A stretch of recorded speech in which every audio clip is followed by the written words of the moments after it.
اهلا بكم في فيديو جديد. كل سنه وانتم طيبين، عيد سعيد عليكم يا رب. سلامة هاري رايا عيد الاضحى مهم افلا هير باتين. فيديو النهارده هتكلم عن حاجه غير العيد، وهي مدينه مالانج. بما اني حاليا متواجده في مدينه مالانج في اخر زيارتي لمدينه مالانج، فحبيت اجمع لكم تجميع كده بالاماكن اللي ممكن تزوروها في مالانج. ليه عملت كده؟ للفكره انه الناس كتير فاكره ان المناطق اللي يقدروا يزوروها في اندونيسيا هي جاكرتا او بالي، بس الحقيقه ان في مدن تانية مميزه جدا وفيها حاجات فظيعه وبتناسب اذواق ناس كتير وبتبقى مميزه في المدن دي بس. فعشان كده جمعت لكم التجميعه دي بالاماكن المميزه في مدينه مالانج وبالانشطه اللي ممكن تعملوها، وقسمتها لكاتيجوريز معينه عشان ما تتوهوش. وكمان الناس اللي بتحب الاكستريم سبورتس فهتنبسط جدا في الفيديو ده، لان في اكستريم سبورتس موجوده هنا في مالانج مميزه جدا. فيلا نشوف الفيديو.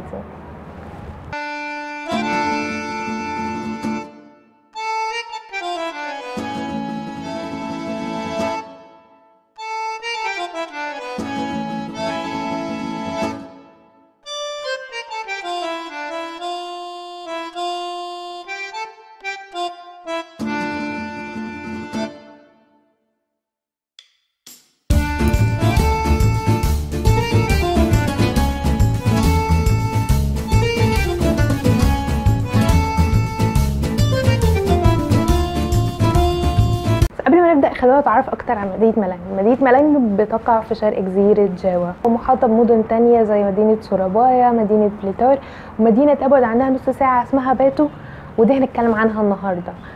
الفكره في مالانج انه رغم ان جو اندونيسيا استوائي، يعني حر طول السنه ما بين موسم مطر وموسم جفاف، الا ان الجو في مالانج بيكون ما بين معتدل لبارد، في اوقات فعلا بنكون بردانين جدا، وده عشان هي محاطه شويه بجبال وهي مرتفعه شويه، فده بيخلي جوها لطيف ولذيذ، وبيتقال عليه بالاندونيسي سودو. غير بقى الطبيعه المميزه جدا في مدينه مالانج، وده اللي هنشوفه في فيديو النهارده. كده اول كاتيجوري معانا وهي الجولات جوه المدينه نفسها، يعني الناس اللي بتحب تتمشى، اللي بتحب تتفرج على المدينه، ففي كام سبوت كده تقدروا تزوروها عشان تتعرفوا اكتر على المدينه وتنبسطوا فيها. اول سبوت معانا وهو شارع ايجن او جالان ايجن. جالان ايجن موجود في مدينه مالانج جنب جامعه او جامعه محافظه مالانج. والفكره في الشارع ده انا عملت فيديو كامل عنه عشان تعرفوا ليه هو مميز وتقدروا تشوفوه، وكمان تقرروا انتوا حابين تاخدوا جوله فيه ولا لا. بس هو فكره الشارع ده ان هو مبني على الطراز الهولندي، متاثر بالمعمار الهولندي بسبب الاستعمار الهولندي قبل كده على اندونيسيا، فتقدروا تتفرجوا عليه ان انتوا هتحسوا ان انتوا رحتوا اوروبا شويه. تاني مكان معانا فهو وسط المدينه وبيتقال عليه الونا لون. الفكره ان الونا لون ده يعتبر متواجد في كل المدن الاندونيسيه، وهو بيكون ليه ديزاين كده معين ثابت، بتكون حدائق ومنتزهات وبيكون في مسجد حواليها. الفكره انه المكان ده بالليل بيبقى حيوي جدا ومليان انشطه وعربيات اكل، فتقدروا تنبسطوا فيه. وكمان لو اتمشيتوا شويه فهتلاقوا في مراكز تجاريه، شوبينج سنتر، تقدروا تعملوا فيها شوبينج، وتقدروا كمان تتمشوا تشوفوا كنيسه وتشوفوا المساجد الموجوده هناك، فهو مكان مميز جدا للمشي. تالت مكان معانا وبرده كنت عملت عليه فيديو لو حابين تعرفوا الفكره وراه لان فكرته مميزه جدا، وهو كامبونج وارنا وارني او المدينه الملونه. وهو مكان مميز جدا زي ما انتم شايفين يعني، وفي حاجات كتير قوي تقدروا تشوفوها، وكمان الفكره اللي وراه هتعجبكم جدا. وقدامه بالظبط هتلاقوا حاجه اسمها كامبونج بيرو، وهي المدينه الزرقاء، هتفكركم شويه بالمغرب وهي مميزه جدا. رابع مكان انا ما زرتوش لسه ولكن كان في المخطط بتاعي، لكن للاسف بسبب اللوك داون ما رحتوش، وهو كامبونج هيريتج، ودي للناس اللي هي بتحب تتفرج على التراث القديم وحابه ترجع بالزمن لورا، فهو المكان شكله مميز جدا. حقيقة ان اندونيسيا مشهورة بالتنوع الثقافي والديني اللي موجود فيها، عشان كده مدينة مالانج لقينا فيها اكتر من سبوت دينية مميزة جدا للناس اللي بتحب السياحة الدينية او التاريخية. اول مكان معانا هو مسجد تيبان في منطقة تورين. المسجد ده مميز جدا وقصته غريبة جدا، وتقدروا تشوفوه في فيديو اغرب مسجد في اندونيسيا. تاني مكان معانا هو يعتبر هيدن جام شوية، لانه مش ناس كتير تعرفه، ولما من الناس بتشوف الصور بتفتكرني رحت تايلاند او كمبوديا او لاوس، ولكن الحقيقة ان هو في مدينة مالانج ما بين مالانج وما بين باتو، والمكان اسمه دارما فيارا. المكان مميز جدا، عبارة عن دير بوذي لحد دلوقتي شغال، وفيه بيعلموا التعاليم البوذية، وتقدروا تروحوا هناك وتاخدوا جولة، والناس هناك ويلكمين جدا وهتنبسطوا جدا. تالت مكان معانا هو أقدم معبد صيني موجود في مدينة مالانج، واسمه كليتينج إنج أنكيونج. المعبد بيضم 3 ديانات، منها الكونفوشيوسية والبوذية والتاويزمية. المكان شكله مميز جدا، وهتنبسطوا وتقدروا تاخدوا صور هناك، وتقدروا تتعرفوا برضو على تاريخ المكان. رابع مكان معانا هو مسجد جامع أو جراند موسك اللي موجود في مالانج، وهو من أشهر المساجد الموجودة في مدينة مالانج، وهو قدام بالظبط ألونا لون. تالت سبوت معانا لمحبي الطبيعة، وهنا نرشح لكم ان انتوا تروحوا مدينة باتو، لان هي مجمعة ومركزة قوي بالاماكن الطبيعية المميزة. الناس اللي بتحب الشلالات، الناس اللي بتحب الينابيع، الناس اللي بتحب تشوف الجبال من فوق، تشوف الدنيا من فوق، فهي مدينة باتو مميزة جدا ومليانة اماكن تقدروا تتفسحوا فيها. اول مكان تقدروا تتفسحوا فيه هو سيتي سنتر، وهي برضو فيها ألونا لون. ألونا لون باتو مميزة جدا، لان بالليل بتبقى الاجواء فيها في اضواء وعربيات اكل بتكون منوره، فبتكون اجواء لطيفه جدا، وتقدروا تجربوا اكل الشوارع الاندونيسي، وهتكون تجربه مميزه. تاني مكان معانا هو توبان رايز. الحقيقه ان اي توبان فهتلاقوا فيها شلالات، ففي توبان رايز، في توبان جاهيه، في توبان روندو. توبان رايز مميزه جدا ولطيفه، وعملنا فيها كامبينج قبل كده، فالناس اللي بتحب انها تروح تعمل كامبينج فده سبوت لطيف جدا للكامبينج. اما توبان جاهيه فهي فيها العاب ومتاهه تقدروا تنبسطوا فيها، وكمان تشوفوا الشلالات والقرود، فالتجربه هناك مميزه جدا. اما بقى تالت مكان معانا فهو الباتو فلاور جاردن، وده مكان تحس ان هو واخد ستايل اوروبي شويه، ومليان ورود وانواع ورود مميزه جدا يعني، فهتنبسطوا هناك. رابع مكان معانا فهو ميوزيوم أنكوت. ميوزيوم أنكوت وهو عبارة عن ميوزيوم فيه العربيات، وبيتعمل فيه عروض، والحقيقة المكان مميز جدا، ومن السبوتس المشهورة في مدينة باتو. نقول سادس مكان معانا هو كافيه سوا. كافيه سوا انا رحت وصورت فيه فيديو كامل متكامل، فتقدروا تشوفوه عشان تتعرفوا عليه اكتر. اما بقى اخر مكان معانا فهو وساطة باتيك ابل.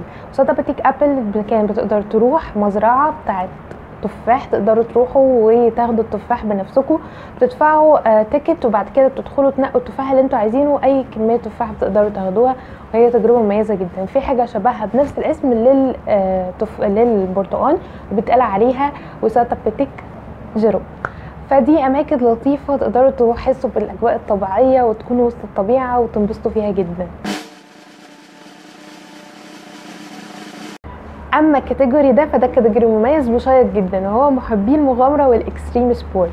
في 4 اكتيفيتيز تقدروا تعملوهم في مدينه مالانج، هم اكتيفيتيز مميزين جدا وممكن ما تلاقوهمش في اماكن كتير. اول اكتيفيتي معانا هو البارالايدنج او البارالايانج. البارالايانج الناس اللي بتحب تركب الباراشوت من على الجبل وتنط من فوق، وتبقى تجربه مميزه جدا، وعملت فيديو كامل متكامل عنه عشان تعرفوا التفاصيل اكتر، تقدروا تشوفوا الفيديو. والمكان ده موجود في مدينه باتو، وبيتقال عليه بارالايانج. اما بقى تاني اكتيفيتي ممكن تعملوه هو ان انتوا الناس اللي بتحب تعمل كلايمنج او تحب انها تتسلق الجبال، ففي مكان اسمه برومو. هو التسلق فيه مش صعب وسهل جدا، ان انتوا بتروحوا هناك الاول بجاب. المنطقه هناك تحفه وجميله جدا، وتقدروا تروحوا وقت الفجر عشان تشوفوا الشروق، وتجربه بتكون فيه مميزه جدا.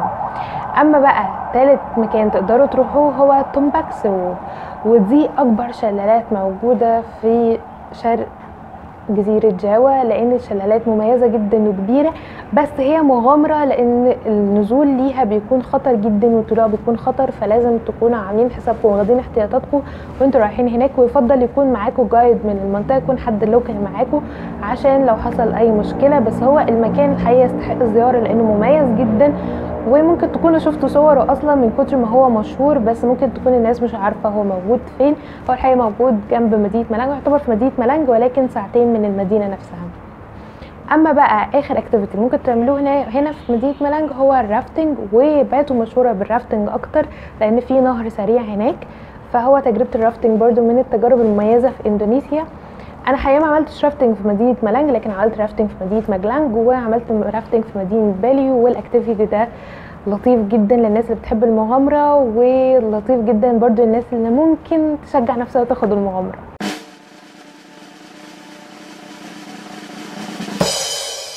حقيقه ان مدينه مالانج مشهوره بتنوع المنتزهات اللي فيها، اللي بتكون كبيره وفيها حاجات كتير قوي تقدروا تعملوها، عشان كده عملت كاتيجوري مخصوص للمنتزهات.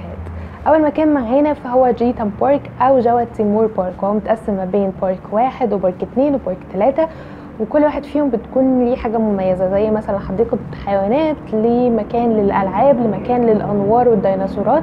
فهو الحقيقه كامل متكامل وفي حاجات كتير قوي تقدروا تعملوها. اما تاني مكان معانا هو مالانج نايت بارادايس، وده مكان تقدروا تزوروه بالليل، وبيبقى فيه انوار مميزه جدا، وبتركبوا مركب وتاخدوا جوله في المكان. فهو مكان لطيف للعائله والاطفال. تالت مكان معانا فهو باتو سبكتاكولار نايت، باتو نايت سبكتاكولار هو باتو نايت سبكتاكولار، والمكان ده مميز جدا عشان فيه العاب، حديقه زي دريم بارك كده شويه عندنا في مصر، فهو لطيف برضو للاسره وللاطفال. اما اخر مكان فللناس اللي بتحب السفاري وتحب تشوف الحيوانات في اماكن مفتوحه، ففي مكان ما بين مدينه مالانج لمدينه سورابايا بيتقال عليه سفاري بريجن، وتقدروا تزوروه في اي وقت وتشوفوا التيكت بتاعته. واعتقد التيكت بتاعته الرينج بتاع الاسعار بتاعها بيبدا من 100,000. ممكن تدخلوا بالعربيه بتاعتكم او ممكن تدخلوا بعربيه اللي موجوده هناك.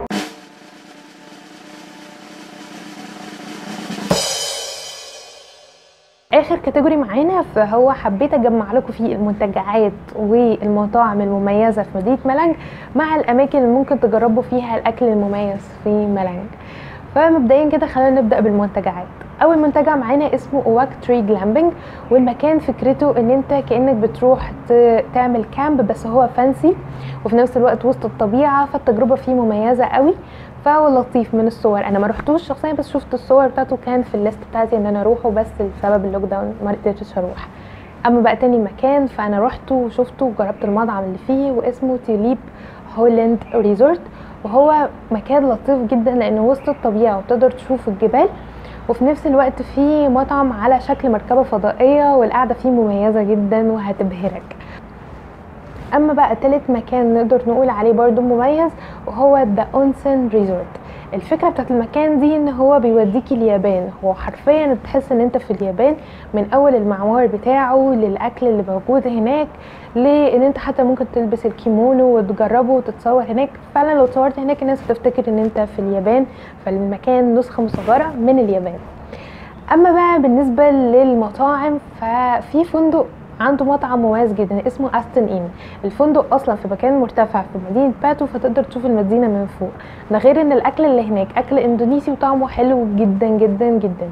والمميز كمان ان اسعاره ما تعتبرش غاليه بالنسبه للمكان، فالاسعار بتاعته بتكون افريج شويه ومناسبه للناس، والتجربه هناك لطيفه جدا والاجواء لطيفه جدا جدا. اما بقى الحاجه اللي انا برضو صورت عنها فيديو كامل متكامل وهو مميز في مدينه مالانج هو جافا دانسر، لانه هتحس بالاجواء الاندونيسيه مع اكل كتير مميز ما بين الاكل الغربي وما بين الاكل الاندونيسي. تقدروا تشوفوا الفيديو كامل. برضو ارشح لكم ان انتوا تجربوا الاكل الشعبي في شارع هنا اسمه جلان امبراوا، بيكون فيه اكلات شعبيه ومطاعم شعبيه تقدروا تجربوا فيها الاكل الاندونيسي، وبتكون الاسعار هناك رخيصه جدا جدا. وبرده ممكن تروحوا جلان سوكارنو هاتا. جلان سوكارنو هاتا مليان مطاعم كتير ومتنوع، وبرده في جلان ايجن تقدروا تلاقوا مطاعم الفخمه جدا. فانا بقول لكم الكاتيجوري كده ما بين الناس اللي حابه تجرب الاكل الشعبي وما بين الناس اللي حابه تجرب الاكل الفخم، فكله متواجد في مالانج. اما بقى المطاعم اللي ممكن نرشحها بعينها فممكن نقول دابور سينتا، لانه انا كنت باكل فيه كتير، وحقيقه الاسعار بتاعته رخيصه جدا. انا ما رحتش المطعم نفسه بس جربت الوجبات بتاعته، واسعاره رخيصه جدا والطعم حلو جدا، وغير التنوع اللي موجود في الوجبه نفسها. اما بقى اخر حاجه ممكن ارشحها لكم فانتوا لازم تجربوا البقسو في مدينه مالانج. البقسو اكله اندونيسيه مشهوره جدا، وهي عباره عن كرات اللحم بتبقى محطوطه في الشوربه مع شويه خضار، والحقيقه ان ملانجا مميزه بالبقسو. انا معرفش السر ورا الموضوع ده، بس تقدروا تجربوا البقسو في مدينه ملانجو في اكتر من مطعم، بس الاكتر مطاعم سمعت عنها هو بقسو بريزيدنت وبقسو بوكاباجو، بس برضو تقدروا تشوفوا مطاعم تانية. ودي كانت الكاتيجوري بتاع الاكل. الفيديو بتاعنا يكون خلص لحد هنا. حاولت اعمل لكم دليل مصغر عن مدينه ملانج، اتمنى ان انا اكون فدتكم. ولو تعرفوا اماكن في مدينه ملانج تقدروا تكتبوا لنا في الكومنتس، عشان الناس اللي ناويه تزور مدينه ملانج يكون عندها كتالوج كامل متشامل عن مدينه ملانج. حقيقه اماكن كتير موجوده هنا في ملانج، في اللي قدرت ازوره وفي اللي ما قدرتش ازوره بسبب اللوك داون، بس مدينه ملانج من الاماكن المميزه لقلبي وزرتها كتير جدا. وارشح لكم ان انتوا تزوروها وتنبسطوا فيها. اشوفكم في فيديو جديد، مع السلامه.